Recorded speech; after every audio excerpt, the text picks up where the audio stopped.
ici que naissent une grosse partie de nos animaux. On récupère les œufs dans les parcs. Donc les œufs après sont mis en incubateur. Donc, tout ça c'est prévu pour naître pour la fin de la semaine.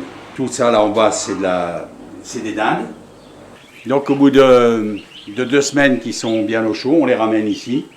Où là donc ils ont plus d'espace. On leur change leur nourriture, on leur met quelque chose d'un peu plus nourrissant. Il a fallu quand même 6 ans pour arriver à faire de la dinde sans antibiotiques. Vraiment naturel. Et ici, là, vous avez quelques canards, des coureurs indiens, des barbaries, des pompons.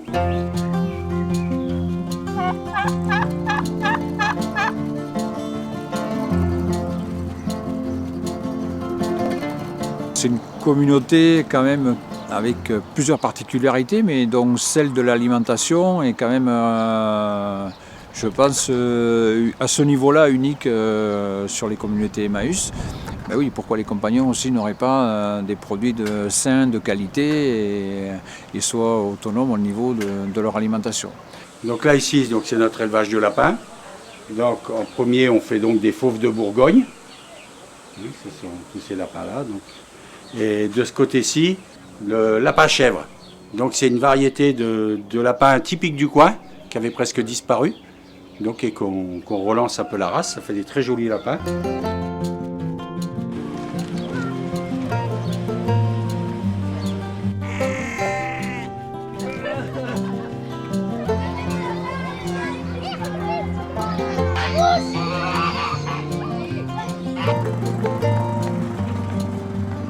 Tous les petits cochons là, qui sont nés, là il y en a 10.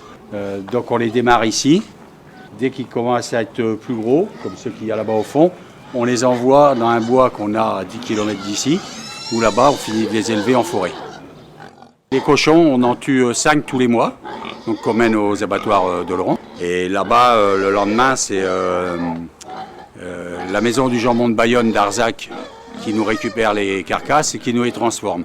Donc c'est eux qui nous font les découpes, qui nous font les jambons, les saucisses, les saucissons, et ainsi de suite. Les cochons, c'est principalement pour la consommation donc, du réfectoire, là, pour les compagnons. Et on sert aussi au restaurant. Et après, les excédents qui sont transformés, on les fait passer par l'épicerie. Les poulets qu'on a vus, les poulets par contre, eux, on peut les tuer sur place vu qu'on a un abattoir qui est aux normes. Que ce soit la Confédération paysanne ou ce qui est fait ici, on prône quand même l'autonomie alimentaire, les petites fermes. Voilà, on est sur la même idéologie, quoi. Donc le courant est très vite passé de ce côté-là. Donc ici, on est sur la partie nourrissage des poulets de chair. Bon, il y a à peu près 400 poulets par parc qu'on garde à peu près 3 mois avant de les abattre. Donc ils sont sur des grands parcs arborés, là il y a tous des jeunes fruitiers qu'on a mis dedans pour qu'ils aient plus d'ombre, qu'ils aient quand même un grand confort. On tue en moyenne 80 poulets par semaine, donc pour la consommation du réfectoire, plus une vingtaine qu'on met à la vente à l'épicerie et un service au restaurant. Tous les samedis au restaurant, ils font un poulet frites avec du poulet maison. Ici, on est en gros autonome ou en autosuffisance au niveau de la production animale, dans la mesure où on va manger très très peu de bœuf, par exemple. On a quelques vaches et on en a un tout petit peu de temps en temps. Mais ça, c'est aussi pareil, ça rejoint la politique globale du village en termes de préservation de l'environnement. C'est tous les impacts de la surproduction de viande bovine. Voilà. Donc là, on a les vaches de race blonde béarnaise.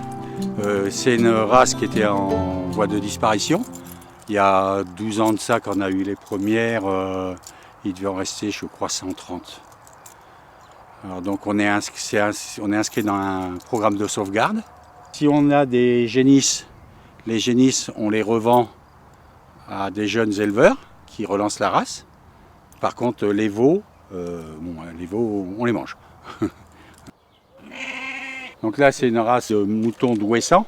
C'est une race de mouton nain.